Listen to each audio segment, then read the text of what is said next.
and won't stop. 50 years that we celebrate this thing that we call hip hop. So we're giving a nod to that as well. So we want to bring our festivities to a beginning. Now, I'd like to welcome, I'm going to read a little something about this particular poet who is coming now. Joanna Sit. Joanna, are you in the house? All right, all right.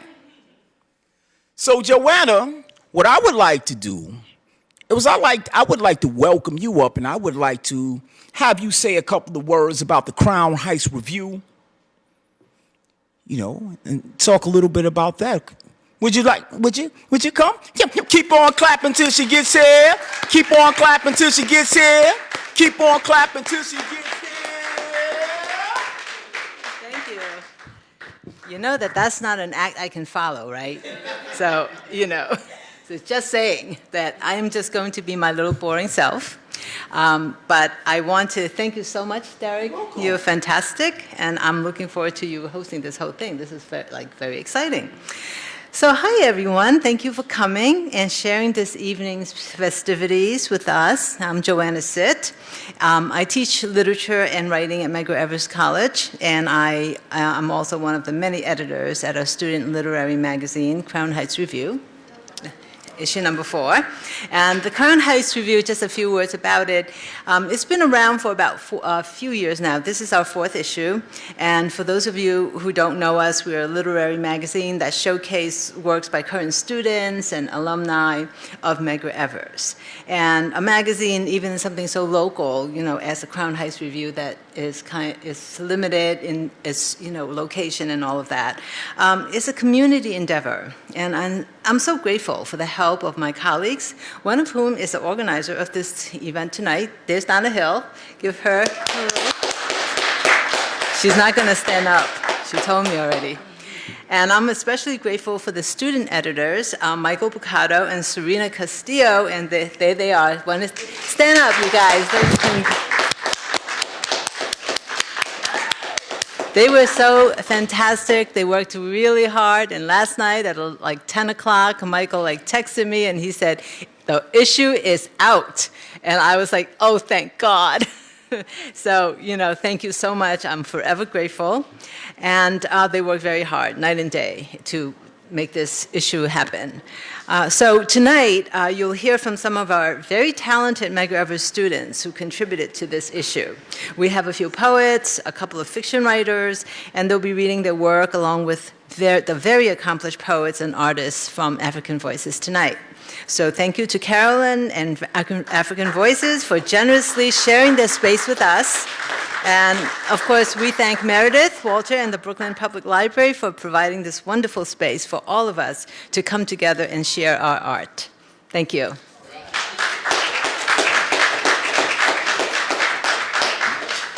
All right.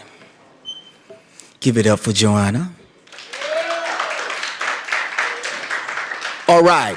So our next words to be shared, I would like to call up Miss Carolyn Butts of African Voices to say a few words about African Voices and let y'all know a little something about African Voices. Carolyn, come on up. Keep on clapping till she gets here.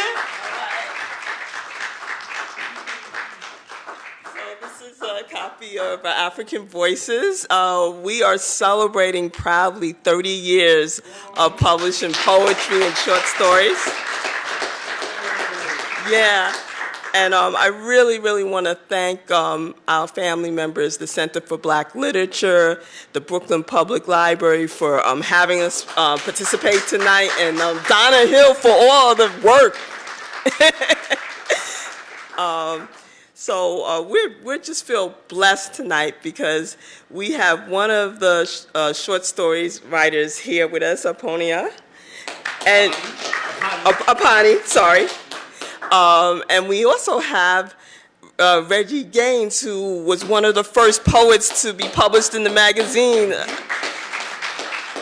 And, our whole organization is about the continuation of the legacy of our literature and bringing intergenerational writers into our magazine. And I'm just so blessed that Crown Heights is doing the same with the publishing student artists in Crown Heights. And we want to continue the celebration of the 50th anniversary of hip hop, poetry, and spoken word. And we've been about that for 30 years. And the magazine is also, it is archived by Spelman College. We're really proud of that. So we're hopefully going to be around for another 30 years and have a lot of blessed artists and poets in the magazine. Thank you. Welcome. Yes, yes. 30 years. Whew. It's kind of wild, just saying 30 years. It's kind of wild because it's like I've actually grown with African Voices. I was a college student. Yeah, I'm dating myself right now.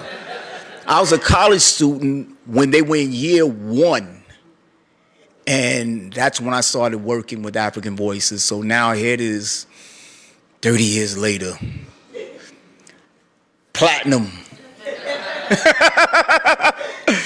So, hey, it's a blessing to be able to be here. So now, the first person who I would like to call is Jennifer Searles. Am I saying your name right? Am I saying her name right? Yes. Okay. So now, I would like to read her bio. Jennifer Searles was born in Barbados and migrated to Brooklyn, New York with her younger siblings in the 1980s to be with her mother. She is now based in Harlem, New York, known as Poetic Jewel. She has recited her poetry to listeners throughout Barbados on Crisis the Answer radio station, CTA, with host CJ. From July 2020, she has read poetry on her Facebook Live through the pandemic. Her first live event generated over 1,000K viewers. One of her most famous and requested notorious pieces was The Woman Sitting Next to You. And it was videotaped for a conference in Kenya and recited in a women's conference in Papua New Guinea. Far away. Jennifer was a recipient of the Assembly Member Rodney Bishop Herman's 2023 Woman of Distinction Ceremony for Arts and Entertainment. So without further ado, keep it clapping on till she gets here.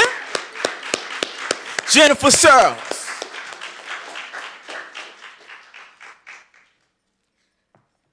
Good evening, everyone. I've heard your silent prayers loud and clear, your moans and your groans that huddle together. I've known of each moment that you have reached out for comfort, blocking the dead words from the enemy that pierce your soul.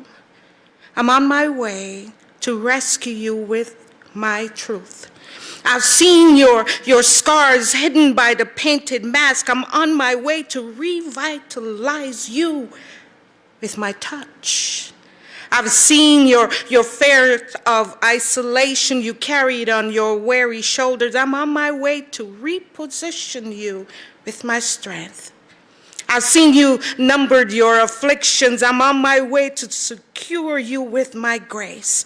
I've placed in you a dream that no man can take, a future that demonstrates power and love. I've described you as my own, so prepare to produce and dream again. I'm on my way to reestablish your heart, to be a doer. I'm on my way to flood the sun and the earth and to bring you a new day. I'm on my way to you.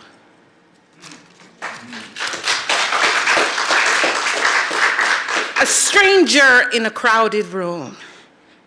It wasn't just by coincidence that I met you today, a stranger in a crowded room.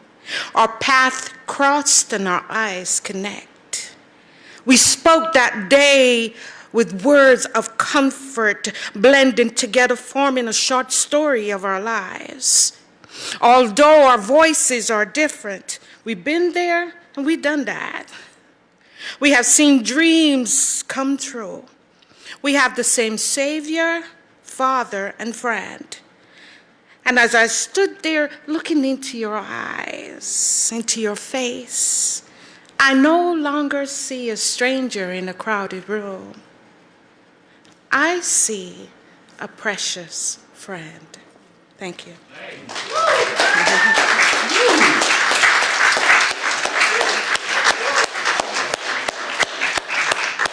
Thank you so much. Thank you so much. Thank you so much. Give it up one more time for Jennifer Searles.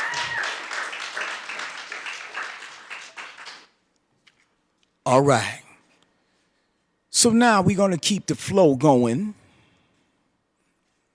And I'm going to bring up this gentleman here. Now, I'm looking at his bio, and it's like he done held back.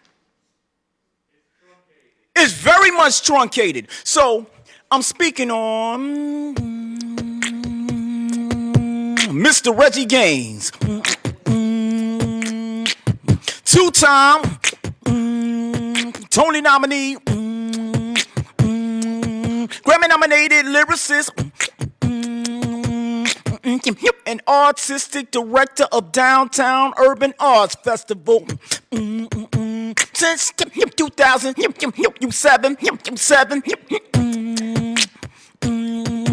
and an author of 4 books of poetry. Reggie Gaines is currently writing and directing and producing the 88 with the music of Calvin Gaines. Now that's very, very much truncated because he's done so much. And I'm honored to say that this gentleman here is an inspiration to me because, like, when first seeing him all the way back then, it made a connection between spoken word, poetry, rhythm, and all of those things, and made it really make sense. So without further ado, what I want you to do is put your hands together for Mr. Reggie Gaines. Keep on clapping till he gets here. Keep on clapping till he gets here. Keep on clapping till he gets here. Love you, G. Love you. Love you much. Yes, indeed. The last place I lived in New York before I went to college in San Diego was 152nd and Jackson Avenue. That's one stop after 149th and 3rd. So I was in the mix of it. That was in the 70s when they first started spinning. So I'm playing tennis on the tennis team in college, 1982, and I hear the message and Planet Rock playing on the radio, and I'm terrified because I'm like, what am I doing here in Cali? I should be home because something's happening. Something is happening. So this is for that feeling I had when I heard Planet Rock and the message. I know what I like, now who's the best? Rakim, the message, a Tribe Called Quest. I said, I know what I like, now who's the best? X-Clan, Brand Nubian, Dougie Fresh. Bambaataa took sounds off a South Bronx block, snatched a sample from Kraftwerk, made the Planet Rock. Kool Herc came from Kingston, brought the bass and the bows, mixed Jamaican dope poetry with prison toast. Grad Wizard Theodore Masters, Kaz and Flash was in it because they loved it, not for no cash. Made mad people party in the projects in the parks from daybreak to dusk to way past dusk. B-boys laced linoleum all up in the street, spinning on craniums, breaking to the beat. Bodies got sore, crowd screamed for more, crew called Sugar Hill, bust through the door. Ride was hot, blew up the spot. Public wasn't hip, so it's not like they forgot rap came from the Bronx. They hadn't heard the way we mixed the beat. With the word like this, Cool Cat could flow. Curtis Blow, Roxanne, Shantae, was she real? I don't know. or Run D&J way back in the day taught us bands don't need drums or guitars to play. Music making, magic making, money too, all begun for fun cause nobody knew KRS, Kool Moe Dee, that to Sonic De La Soul with much sooner than later, he gone for the gold. Dash with salt and pepper, a bite of MC Light, and you know that dissing women to Latifah wasn't right. Chuck D and P.E. said that we should bring the noise, gave me license to ill with the Beastie Boys. Prime Minister in search, playing third base, smacking his for waxing booty with the gas face. Do What You Like by Humpty and Shock. Put a tiny dancer down by the name of Tupac. Diggable Planet with a blowout cone. Biggie spitting lines, 9 to my dome. Made me cringe, made me blink. Made me laugh, made me think. Grab a fifth of Chris, sit down, have a drink with NWA, Snoop Dogg, Dr. Dre. Cause see, I've been to Cali thanks to LL Cool J. Ice-T, Houdini, The Adventures of Slick Rick. Guru and Premier on that jazz tip. I know what I like, now who's the best? Rakim, The Message, a Tribe Called Quest. I said, I know what I like, now who's the best? X-Clan, Brand Nubian, Dougie, Fresh. Thank you.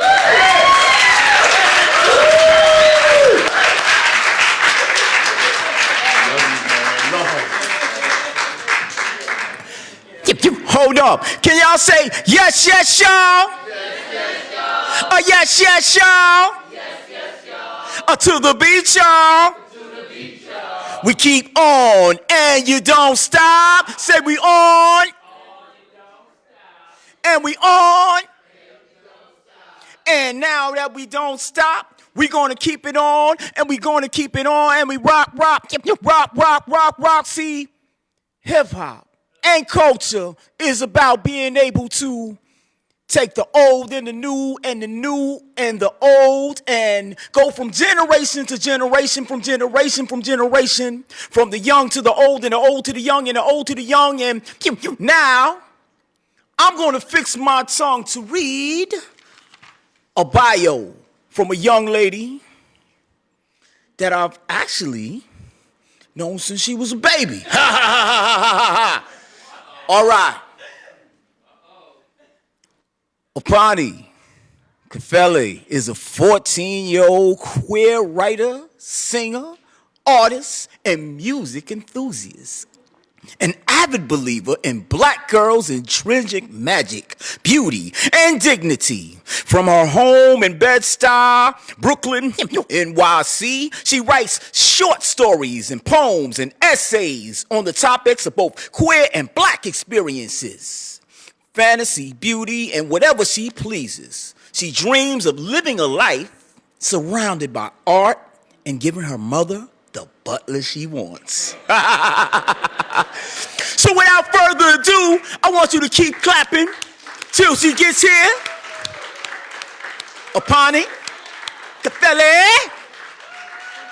All right, thank you. Hello, everyone. As said before, I'm 14 years old, and this is all just a dream to me. So thank you so much for being here. Good Hair by Apani Kafele. My neck cramps, and the ironing board is stiff against my cheek. As soon as this pressing heat is over, I will stun and dazzle all the aunties and cousins at the family reunion tonight. I have been burning and burning since birth. I am the cutting of dead ends that always stretch too many inches. Tender-headed as always, I initiate an amateur straightening job while Mom was away. The steam the iron has sighed into the air smells half like coconut from the pressing oil I snatched from Mama's cabinet, and half like castor oils and buttery shampoos. The makings of hours of rubbing and massaging soapy suds in the shower and braiding my hair in the foggy bathroom mirror blossoms into sweet-smelling smoke that stings my eyes. I press my cheek further into the ironing board, my small fist grips the iron, and I ignore the cramp in my neck. I've parted my hair as accurately as a blind man could.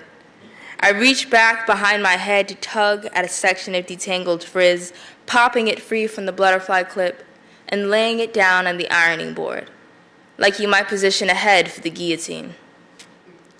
I press down the iron and oppress my curls with heat and steam and pressure.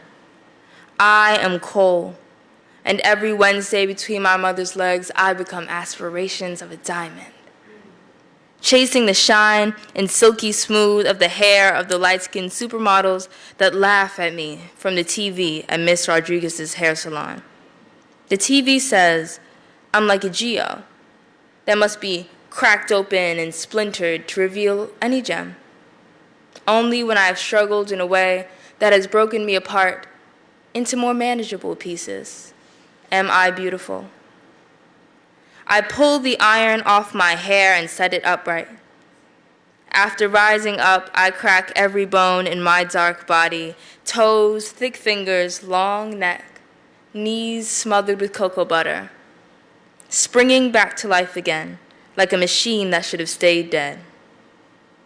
I run my hands through my new hair. It feels smooth and soft to the touch. It catches the sun leaking from windows. I ruffled my new hair in excitement before looking down at thin strands, like a silk garment unraveling at the seams that had flaked off of my head, clinging to my hand. The strands falling with feathery grace to the carpet below. My cheeks heat up, and I run to the bathroom, breaking open the door. I pick up the step stool from the wall, go up on my tiptoes, and stare into the vanity mirror.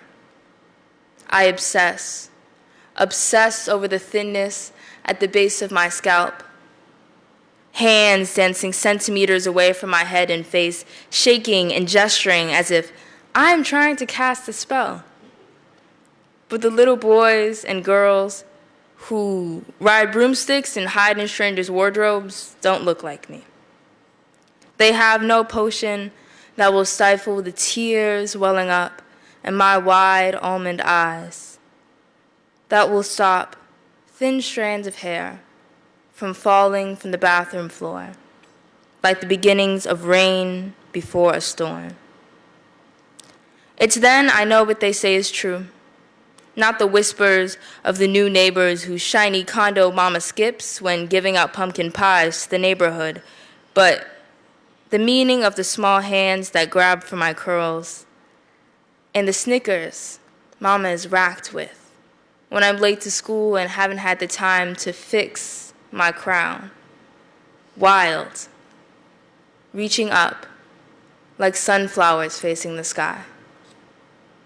Thank you.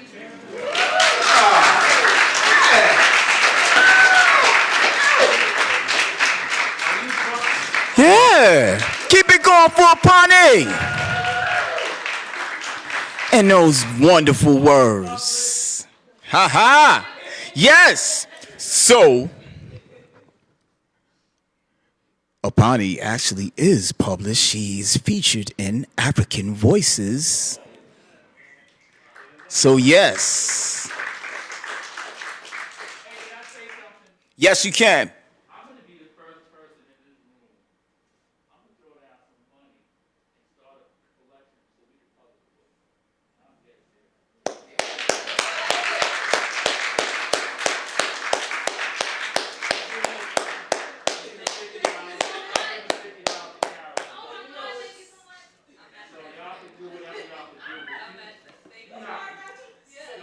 Yes, yes. You are not human, you're an angel. Oh, We need to support you. yes, indeed.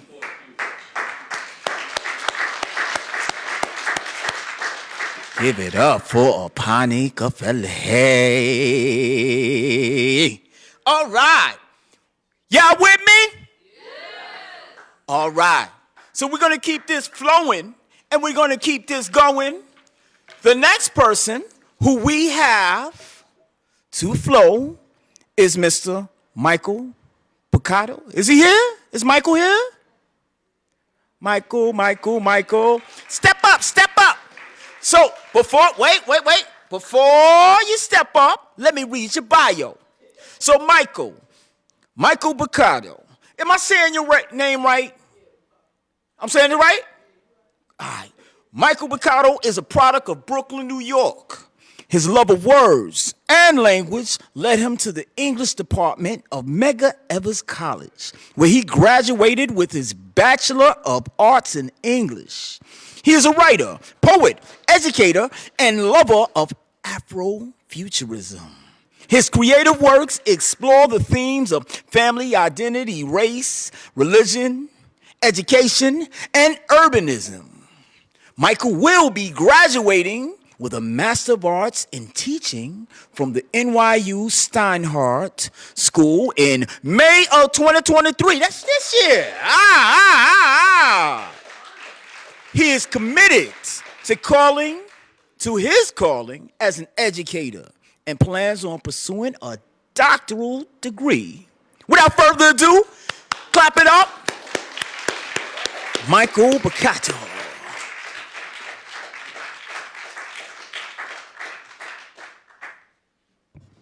I appreciate the introduction. I also appreciate the applause. I'm but a man, but a regular guy from Brooklyn. This piece is an excerpt from a forthcoming book that I plan on titling Black Mountain. It's a work of speculative fiction that's set in 2016.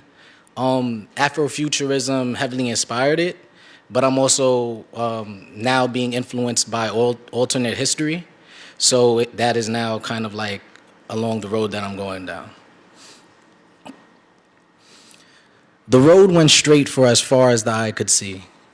The side of the road heading in the northbound direction was an open field.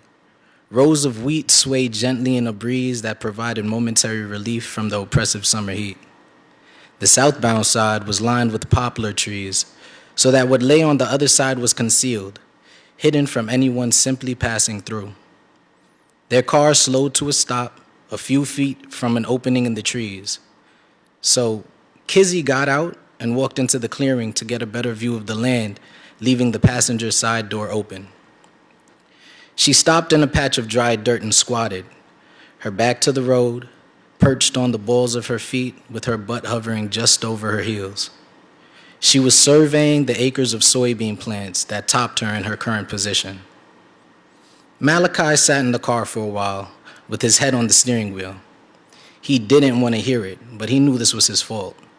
She told him to stop letting the meter go below a quarter tank, but he was convinced that even if the gas light came on, that they could go at least 30 more miles in his gray 2002 Hyundai Sonata. But he didn't take into account how fast he liked to drive, or the fact that running the AC on full blast was using gas. He tried to open the map on his cell phone to check their GPS location. No service.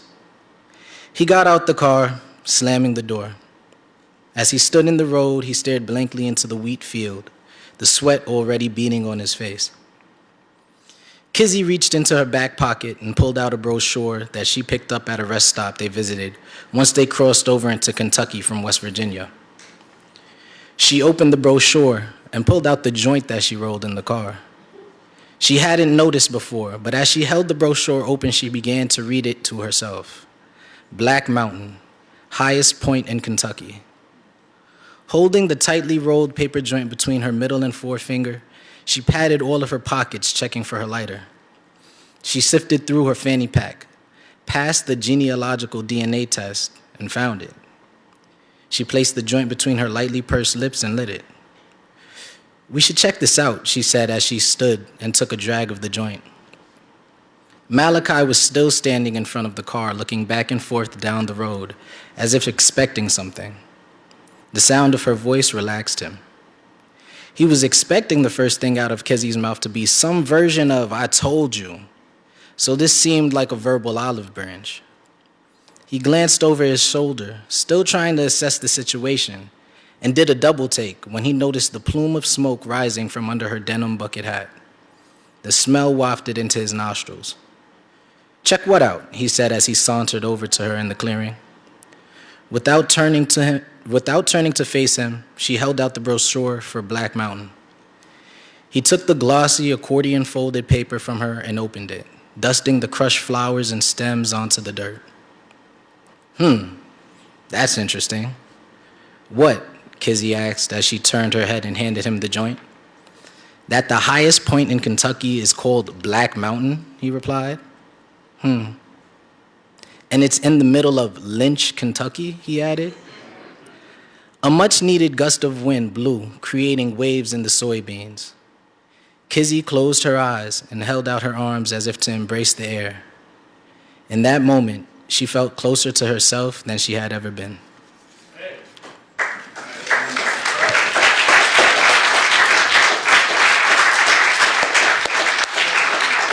Yes, yes. Give it up for Michael. I'm really loving all these powerful words and powerful stories and all of these images that are being painted. Can y'all say powerful? Words. Powerful? Words. All right, so we're going to move on with some more powerful words from Cheyenne. Cheyenne. So now, are you there? You ready, Cheyenne? All right, so now I'm gonna read a little something. Where's your bio? Here we go. Cheyenne, born and raised in Brooklyn. Cheyenne Adams is a college senior majoring in creative writing. In her free time, she enjoys watching anime and true crime, doing word searches and playing card games. Growing up, she had a passion for literature, but lacked the confidence to publish a book. So today, she has the confidence and resources necessary to tell her stories. So she's now going to share them with the world proudly. So without further ado, this is what we're going to do. Keep on clapping for Cheyenne Adams, and she's going to step up and she's going to share some of these words.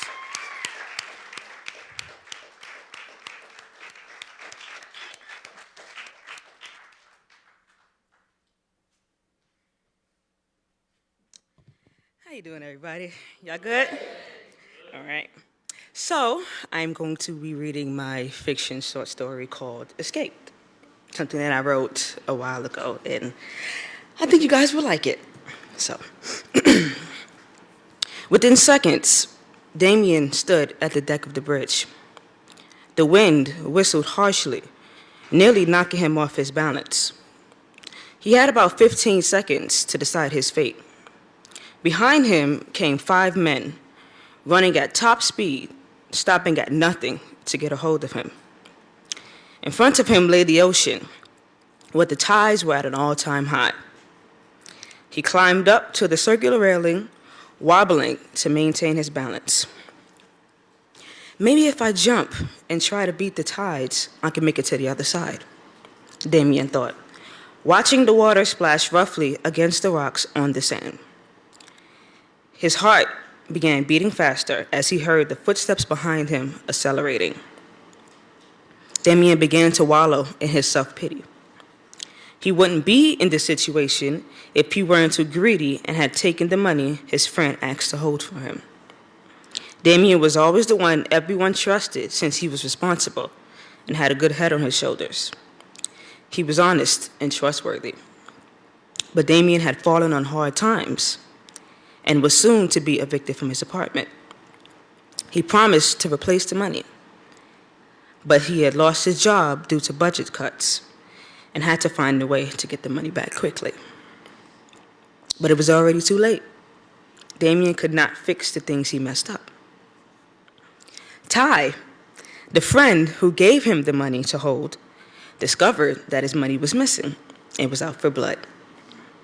Damien had just come home from job hunting and was surprised by Ty and a few of his friends sitting on his couch. Ty always knew where Damien hid his key, so getting to his apartment was fine. Damien, where's my money? Ty asked nonchalantly. What money? Don't play with me, D. I gave you some cash to hold for me, and now it's missing. Now, I'm not going to ask you again. Where is it? By then, Ty stood up and walked over to Damien, who backed up as Ty began to step forward. Soon after, Damien plopped against the front door as Ty towered over him. He stood about 6'3", while Damien was only 5'10". Listen, man, I fell in some rough times and had to pay my rent since I lost my job.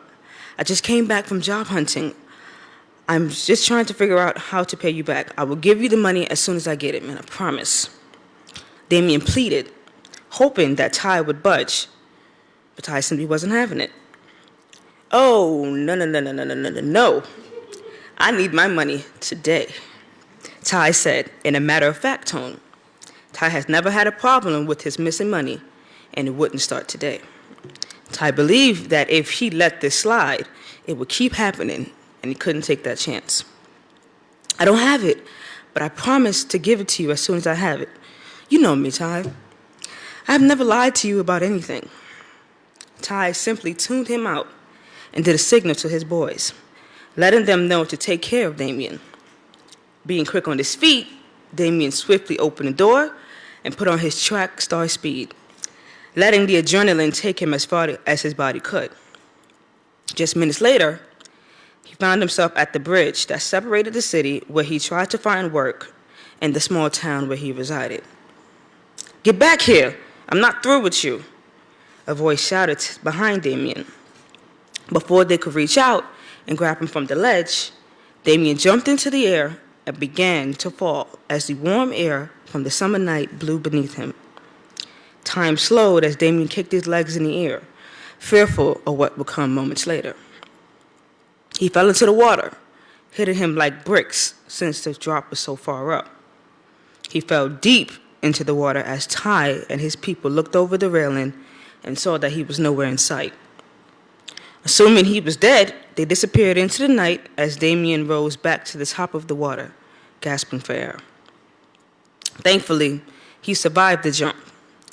He began to swim to shore as his clothes clung to his body and the seaweed wrapped around him. He finally crawled over to the sand. Defeated, he turned over and plopped down, trying to take in what just occurred in this short period. He could have been gravely injured or dead had he not opened the door. But since he got a second chance at life, he would use it properly. Damien didn't know where he was going or where life would take him, but he knew he couldn't stay there. The life he once knew had to be erased. It was time to start over and accept that things were no longer going to be how he remembered them. Thank you.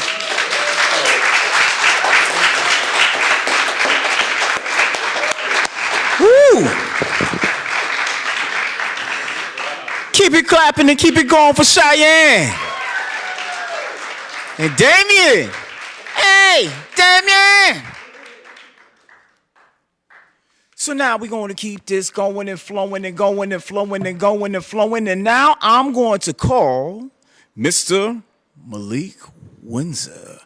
So, get ready. Now I'm going to read your bio. Here's a couple of words. Mr. Malik Windsor is a Brooklyn native, hailing out of East Flatbush. He is a creative writing major at Medgar Evers College. He is also an educator with the New York City Department of Education. Some of his passions include working with youth and writing stories and traveling. So keep it going till he gets here. Malik Windsor.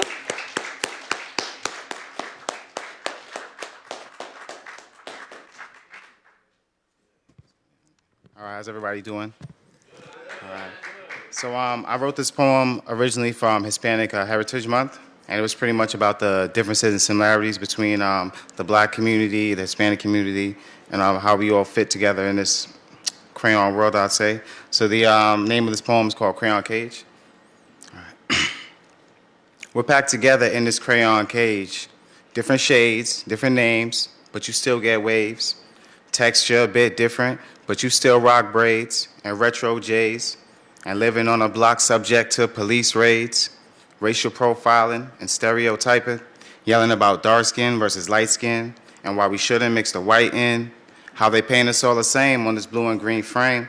We just black and brown polka dots of pain, savage hues and violent pigmentations. What we do to get these allegations. Color white lies and spread misinformation. Redraw history, but erase the white from the painting, or strip away the wax so the white only shines on the pavement. 400 years of enslavement and misogynist engagements. Now that's what you did to us. Separate the whites, but the darks blended up, bleached in democracy. Then mixed on a canvas, dirty with pigmentocracy. The hypocrisy. We're packed together in this crayon cage, different shades, different names, but we still share pain.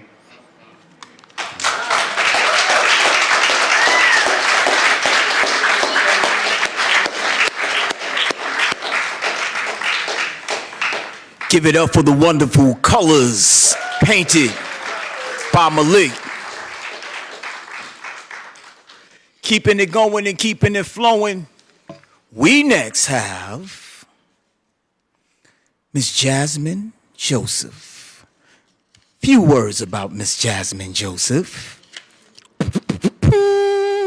Miss Jasmine Joseph was born and raised in Crown Heights, Brooklyn. She is a poetry fellow at the Center for Black Literature's Wild Seed Retreat for Writers of Color in 2019.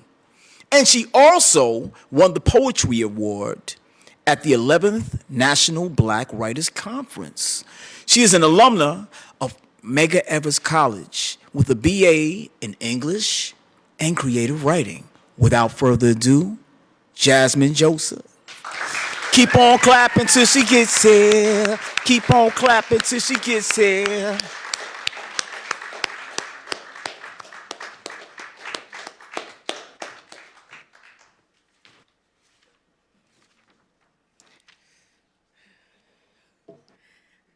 Hello. This poem is called Viaje Fantástico. I wrote it after seeing a sculpture in Havana, Cuba of a woman. She's like naked and riding on a giant rooster.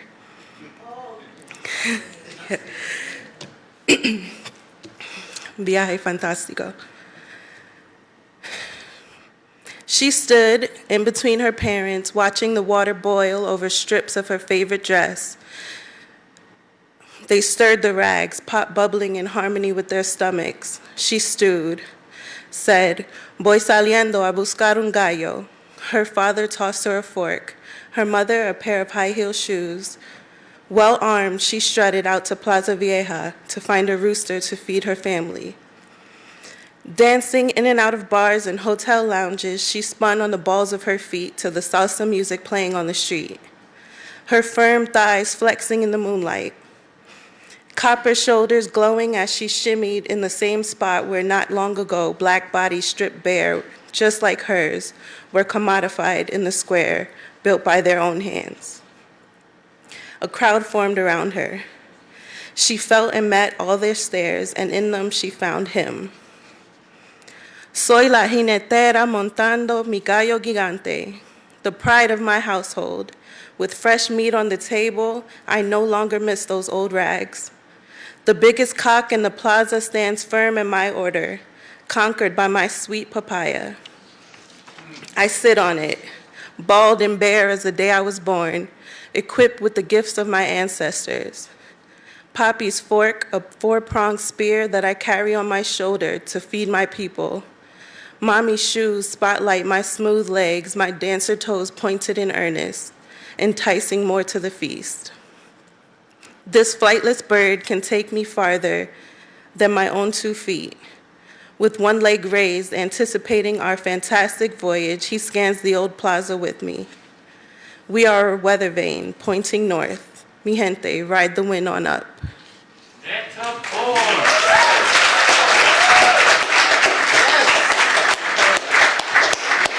Keep that going. Keep that going. Keep that going for Jasmine Joseph. Ooh, we hear some wonderful words, wonderful pictures being painted with words. Keeping it going. Well, let me ask. I'm looking. I'm trying to see. Is Jennifer Falou in the house? No, not yet, not yet. Is she on her way? Do you know if she's on her way? She's around the corner? Okay. All right. So, keeping it going. Now, so I wanted to call Miss Falou, but she ain't here yet. So I'm gonna remix. I'm going to say a little something. Is it cool if I say a little something? Being that we're celebrating 50 years of hip hop, get into it a little something. Starting off with the DJ.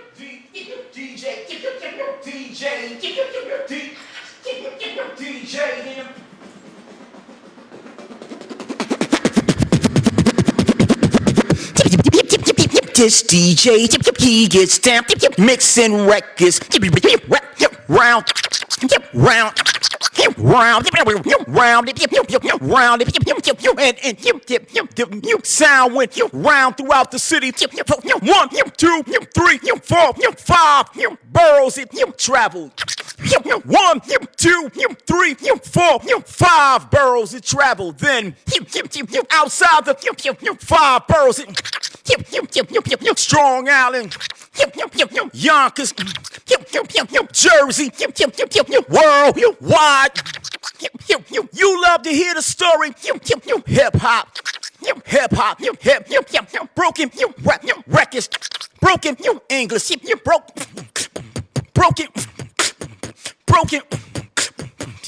put together, broken. Broken was the city in the year 91973. The city was broken, and the youth found ways to put it together. Fast forward, what we see. You love to hear the story again and again, again and again, again and again.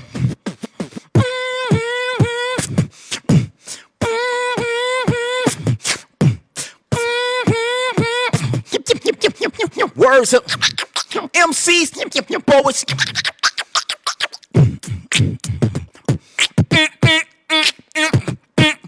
Poetry is the language of imagination. You brothers and sisters, I don't know what this world is coming to.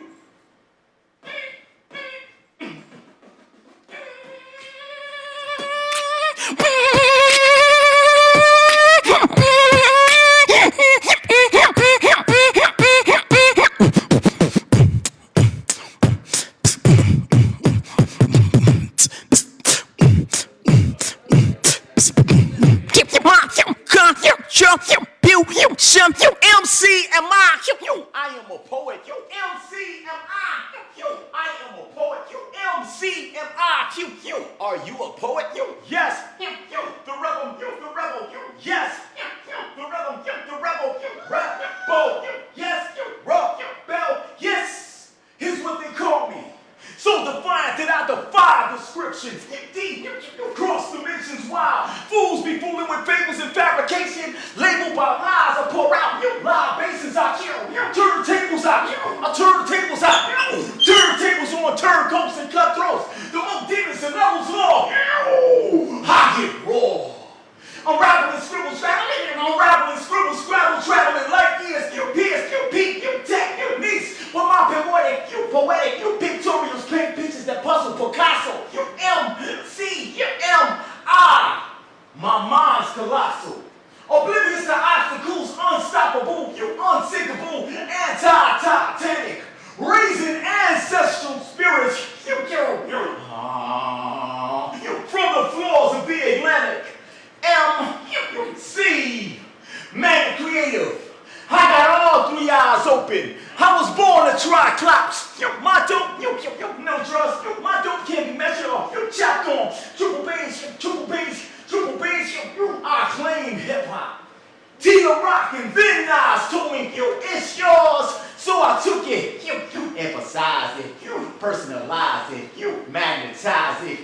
I'm in a zone now waiting for anyone to condone how I hold microphones. I'm on some next type shit.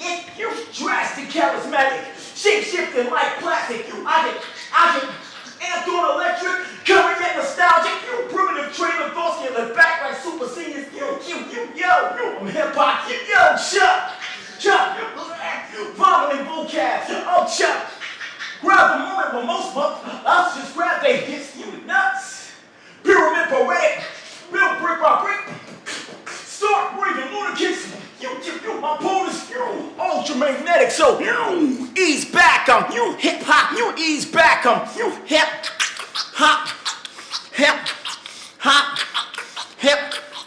hip hop. I'm hip hop.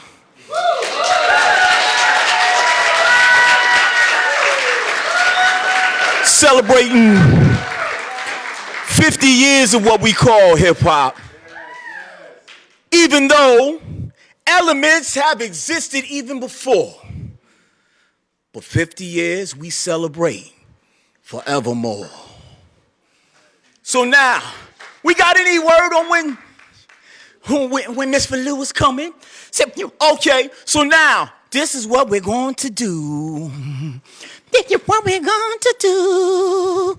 This is what we're going to do. I would like to call up our 2023 Youth Poet Laureate, Stephanie Pacheco. Let me read her bio.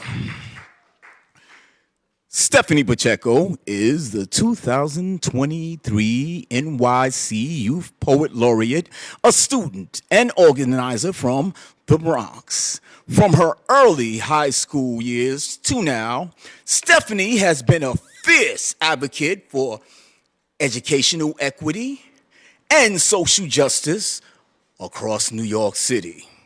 She has performed her poetry at multiple cultural landmarks such as the Apollo Theater,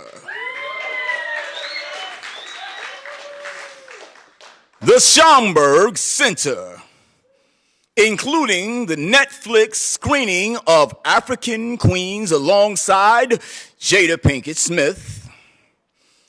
Why y'all get quiet when I say Jada Pinkett Smith? Uh-oh, Richard. She has been a leading organizer and strategist with several activist organizations, including the Healing Centered Schools Task Force, Alliance for Quality Education, and Teens Taking Charge, working to mobilize youth across the city against educational injustice. Her poetry and advocacy has been highlighted by the Today Show, the New York Times, the Daily News, CBS, and other publications. She is a participant of the 2021 Princeton Prize in Race Relations. She's also a member of her school's Writers Guild, the Urban Word NYC 2022 Slam Team, and a Black Girl Magic Fellow.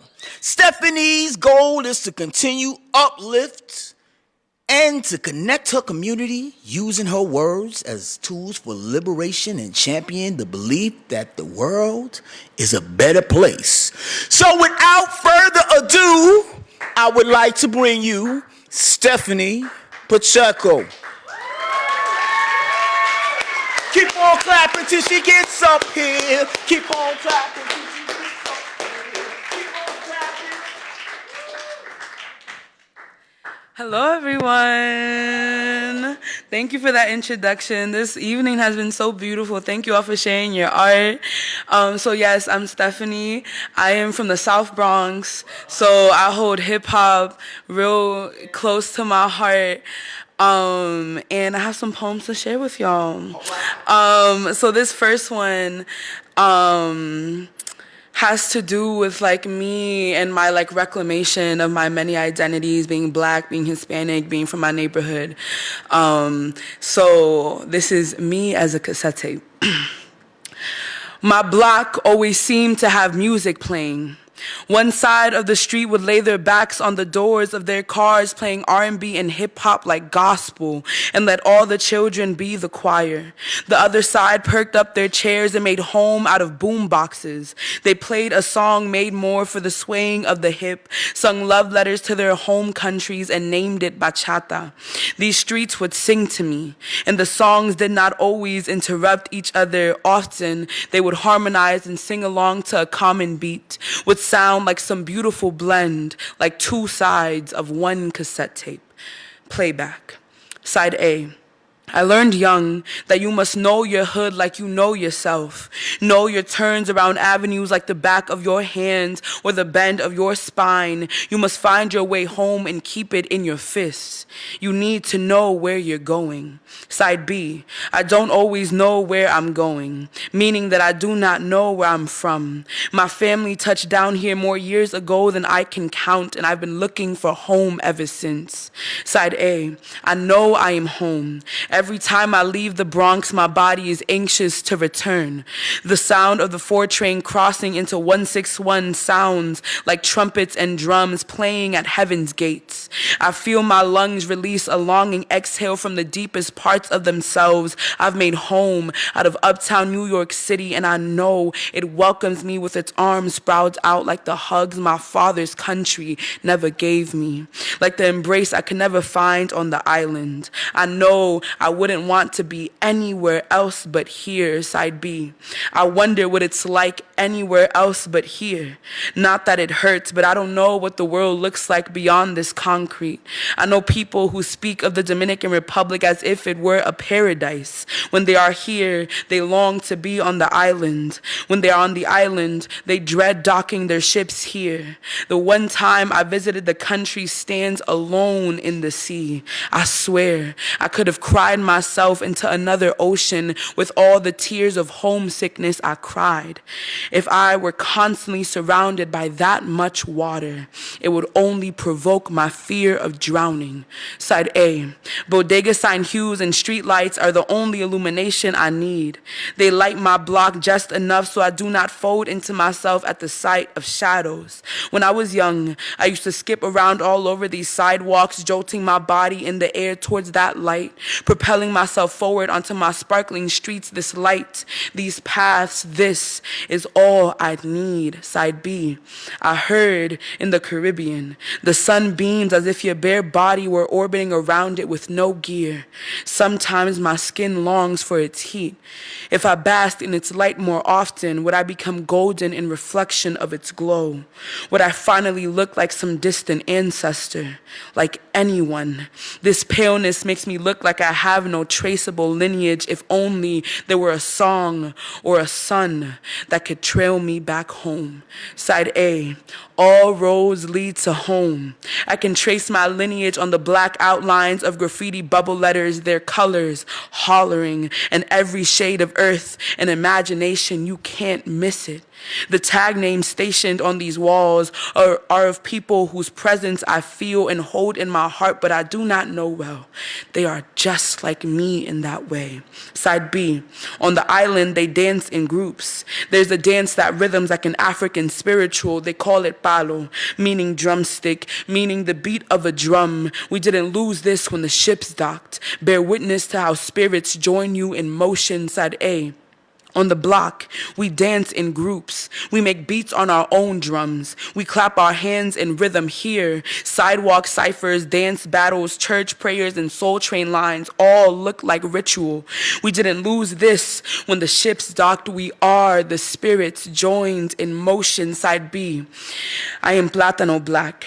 Se habla español black, lost at sea and lost everywhere black. I am rice, beans, and chicken. I am pelo malo. I am social caste system black. I am the first stop on the slave ship and a withering dream of freedom. Side A, I am concrete black. I am bacon, egg, and cheese on a roll, salt, pepper, ketchup black. I am dark mornings and bright nights. I am a cookout in Claremont Park. I am light feet in Harlem Shake and no music and get sturdy and Vogue down. I am hair grease and laid edges. I am Schomburg Center Archives black. I am been here forever and not going anywhere black. I am the dream of freedom, side B. I've forgotten where I come from, or maybe I never knew at all. Side A, I've always known where I come from. I've known all along. This is my home and I belong here. Side B, I'm from a people that I've forgotten. Side A, I am from a people that are forgotten. Side B, I was born to remember. Side A, I was born to be remembered. And then the music plays.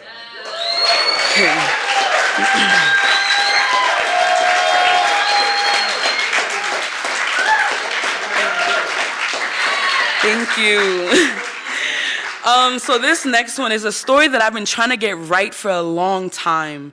It's about the 70s and the era in which my borough was on fire. And I wasn't there for it, but I constantly live in the legacy of those who were. This is this story right now as it stands, and it's in constant evolution, but this is for us. My grandfather and I are sat at our dinner table. He knows this neighborhood like he knows legacy, like the back of his hand.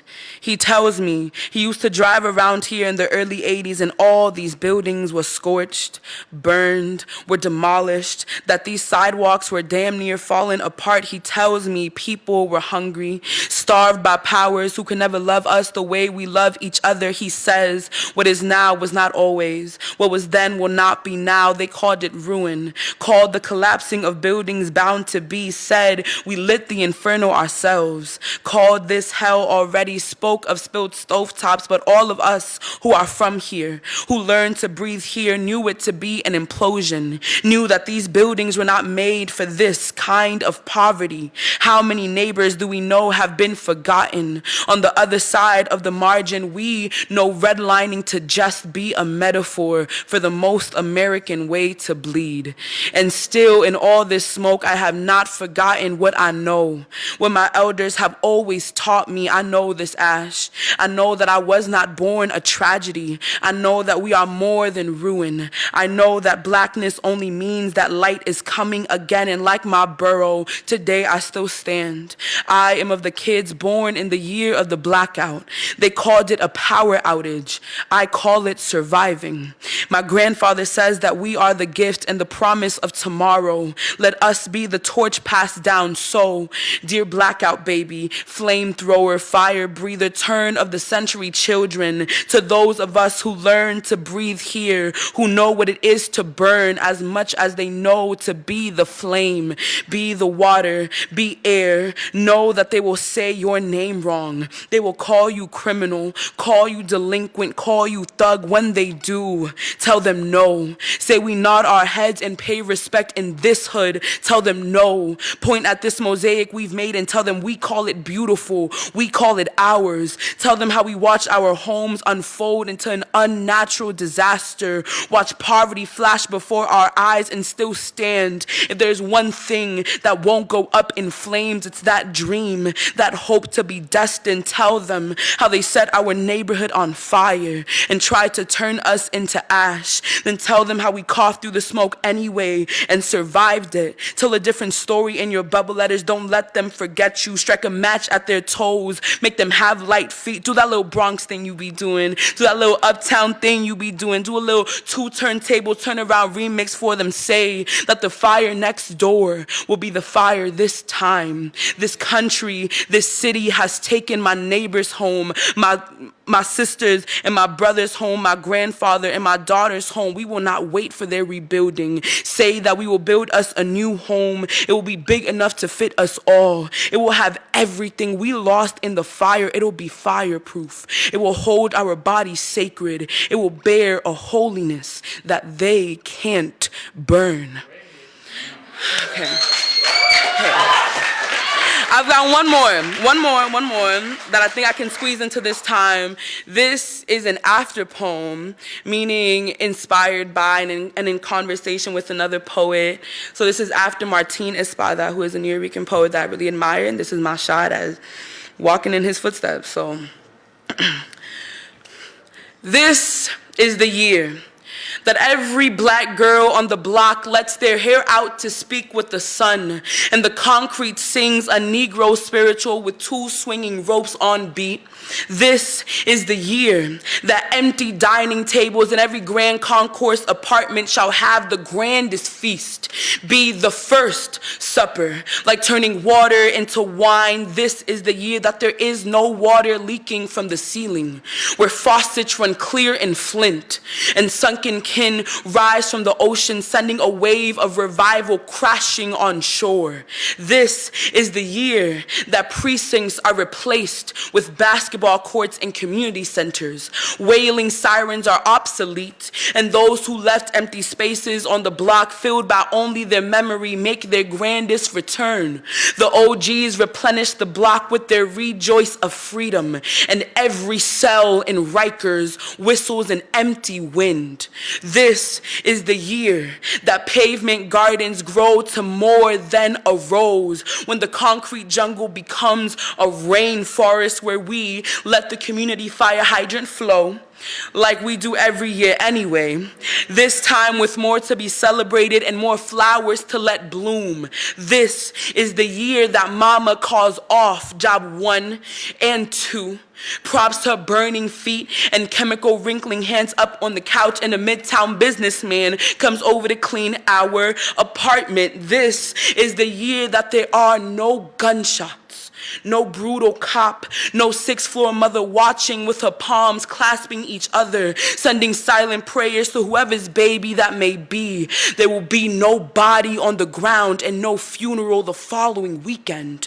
This is the year that the Bronx is not on fire, where we sit on castle thrones instead of piles of rubble, and charred insurance money vanishes from the hands of slumlords. This is the year that the Whole Foods in Harlem turns into a jazz club, where we call for a second Harlem Renaissance and our hum tunes of liberty are sent into the air. This is the year that every school has every notebook, every pencil, every brand name crayon box waiting on brand new desks. Every mirror teacher and the textbooks trace stories to the other side of the middle passage, speaking the names of Assata Shakur and Harriet Tubman. This is the year that cramped public housing apartments are renovated into mansions, and property owners and gentrifiers are locked out at the gate.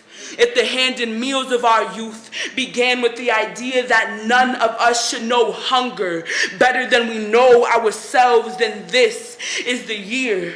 If rebellions were crafted by the exhaust of worn souls and the heat of whipped backs who refuse to take another, then this is the year. If we built a nation with our own hands and determined it our addiction to turn it into dust, if we deem it never being of use, then this is the year. If empires were built, it means they can crumble. So may all of our forgotten people know abundance, and may every disempowered soul, with wrists all bruised and blistered, claim their existence to be righteous and take their freedom into their own hands. Thank you.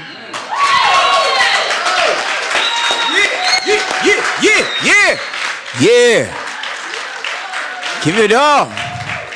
Powerful words. Powerful words of Stephanie Pacheco. Yeah. You still with us, everybody?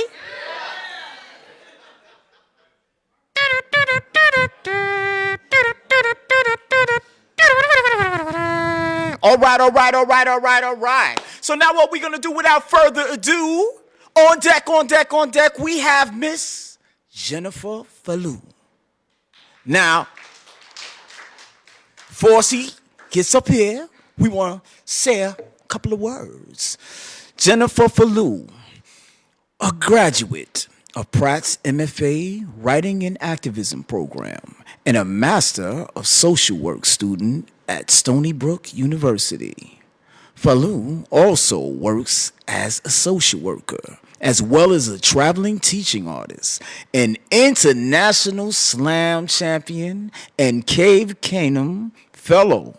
She is published in several anthologies and is writing to use her activism, or even her writing is used as activism for several organizations. Falou's other passion projects include Niggas Die Every Day, an art gallery she co-built and exhibits and co-curates.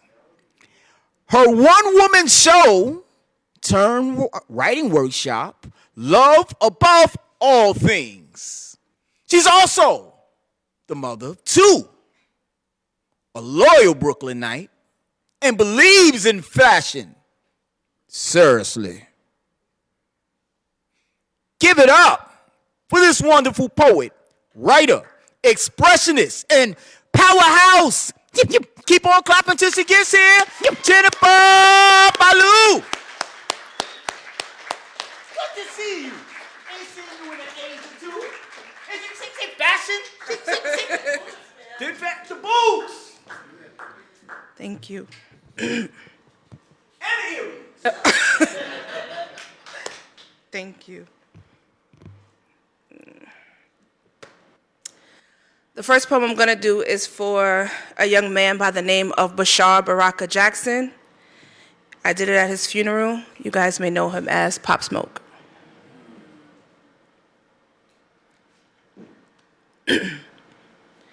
Somewhere, there is the spirit of a colored boy with 23 days left before he sees heaven, but 17 not with us.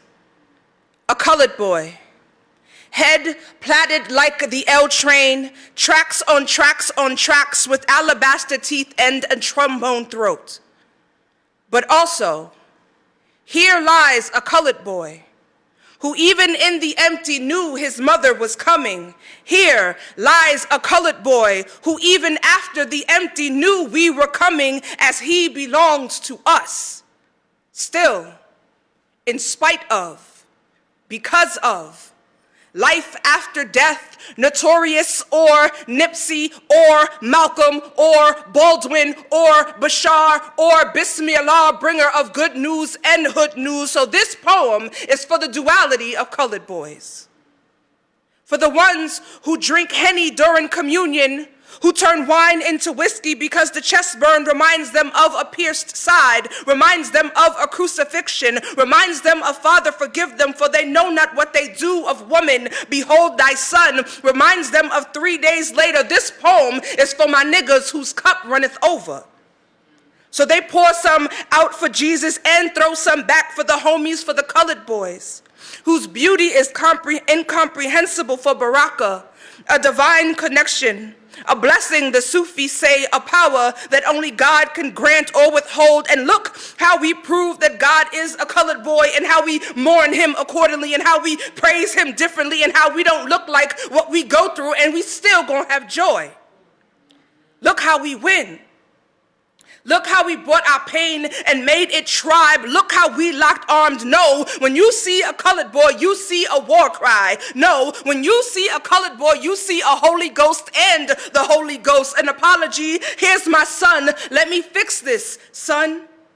This poem is for the colored boys who set claim and personify he lives in me, who body and embody Katachi. This poem is for the warriors who the church discarded when the finger bend became too much. This poem is for the colored boys who pray even when God is the weapon formed against them. This poem is for those who have survived and thrived and returned, for blessed is the man who fills his quiver, for he shall not be put to shame. This poem is for the colored boys who don't listen but always keep their ear to the street, who don't know where home is but always come home, for the colored boys who are so done with death they refuse refused to die. Here lies a colored boy who will live forever. Here lies a colored boy who will live forever. So press play for the colored boy who refused to die. Press play for the colored boy who refused to remain small. Press play for the colored boy who is so bright with rebellion because he knew his father was coming. Here lies a colored boy who knew he was a god. So press play, press play, press play. Hey, hey, hey, woo.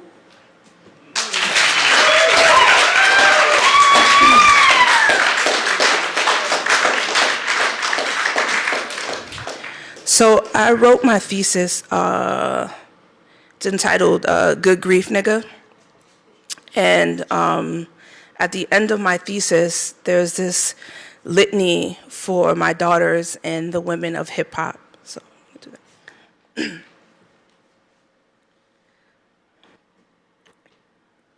And ain't it just like a colored girl to take absence and make a hallelujah?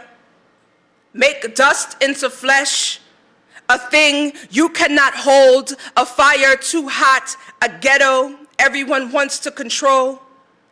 And ain't it just like a colored girl to be uncontrollable, to laugh too loudly at what the world cannot duplicate, how we tie scarf on head, and how you mimic our genius, that which came from she who was already here, and how you take and take and take. And ain't it just like a colored girl to give and give and give again selflessly until she is no more, until her fingertips bleed or the sun retires to your lies? Until you collect royalties off the tree barks, off the land, how you would literally take the dust if you could. And ain't it just like a colored girl to be God, to harvest what little you left behind and make something other than a shitty white man named Adam? But there's a school-age girl now, came out my body, the rip, an ever-itching reminder of how a black girl got here. She tough, 6th grade, undercut, design on top, puff, never care if the kids laugh cause the grown-ups think she cool and she know it. She a black girl, African angled face, no flowing tendrils like her sister, hers just straight in the air, hair been a crown before some man will catcall both sexy and nappy-headed hoe when ignored. You see, big sister compliment her every chance she get. Big sister who Myth Bleak rap about, you know, black girl, Chinese eyes, Indian hair. Big sister know what a toothbrush can do, so she lay baby edges down right, place every braided style and hanging bead on a pedestal, tell her she pretty every day. Let me put you on my TikTok, Bree, go off. Because the world is hard on hair that don't fall. And we don't let nobody use pet names for what come out the scalp. We don't play no comparison games without a sword and teeth spewing a silly song. So stay course, Bree. Stay course. Black girl is an open space. Coachman, Scott King, Williams, Jerna Kersey, Gibson, Silenced, Shabazz, Biles, Dawes, Leslie, Jones, Staley, Devers, Truth, Pickett, Lolo, Captured, Muhammad, Evers, she is outstretched. Thompson, Yemaya, Ignored, Rudolph, Oshun, she is stretched thin. Douglas, Swoops, Ali, Griffith Joyner, Parks, she is a playground for the plastic. Tubman, Unknown, White, Obama, Gibbs, she is recycled without credit. Cooper, Stevens, Williams, Thomas, unnamed. And yet, over and over, she invents the game. Because everything a black girl does is black. She breathed black. She talk black. She dressed black like the Omen. This is for my homies, and you know me for making niggas so sick. Queen bee black, no bleach. Queen bee black, no blonde. Fox boogie black, no brown. I raised you, basically made you. Red lip on deck by birthright. Red lip on deck by choice. Shut up when it's black girl hour. When it's bruja heavy. Sentera. Dear God, if you hear God, make the fire disappear when they stare, God. Take away my fear when they interfere, God. Black girls be salt in an open flesh wound. Flesh wound, open, sea of agony, slayed for the God's oil. Do you fear God? Because I fear God. So bendición, black girl. Que Dios te bendiga, black girl. Salaikum, black girl. Walaikum assalam, black girl. Alhamdulillah, black girl. Alhamdulillah, black girl. Alhamdulillah, black girl. Alhamdulillah, black girl.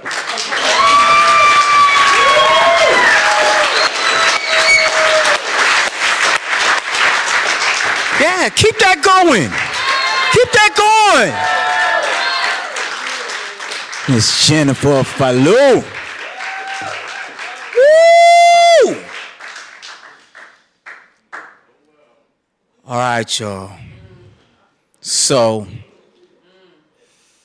that brings us to the time where we've almost come to the end of our program, but not yet. Before we end anything, I want to be able to thank everybody who came and graced. First off, thank the audience, everybody that's here. And we want to thank all of our wonderful wordsmiths and presenters. We're going to go down the line. I'm going to call the names.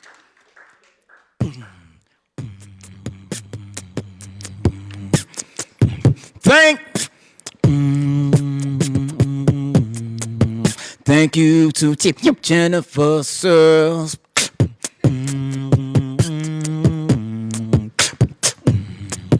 And Mr. Reggie Gaines.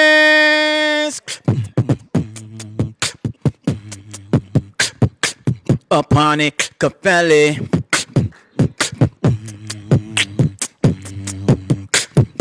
Michael Picardi. Cheyenne Adams.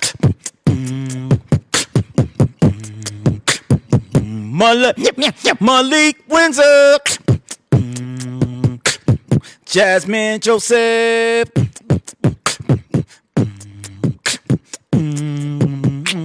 Stephanie Pacheco.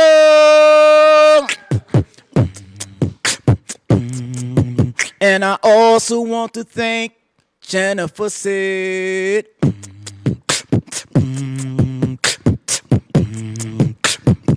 Joanna said I said your name wrong, so now I gotta correct it.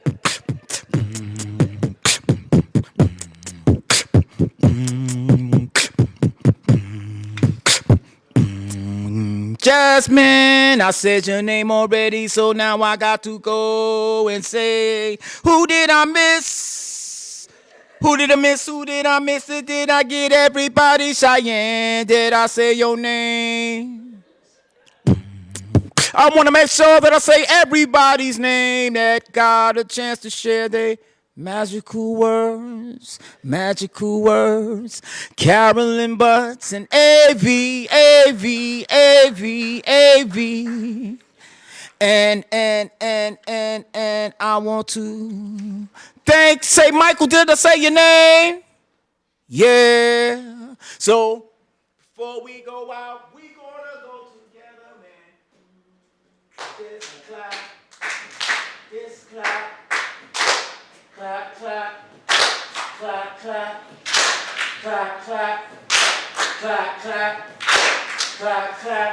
Can we do so clap like,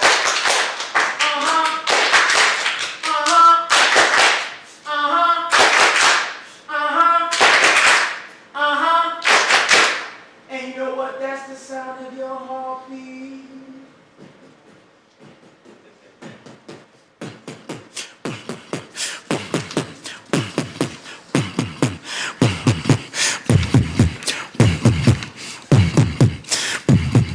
Thank you, everyone.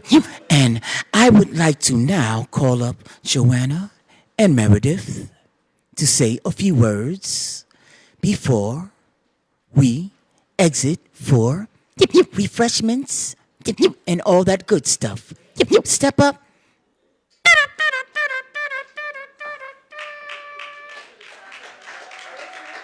Meredith, where are you?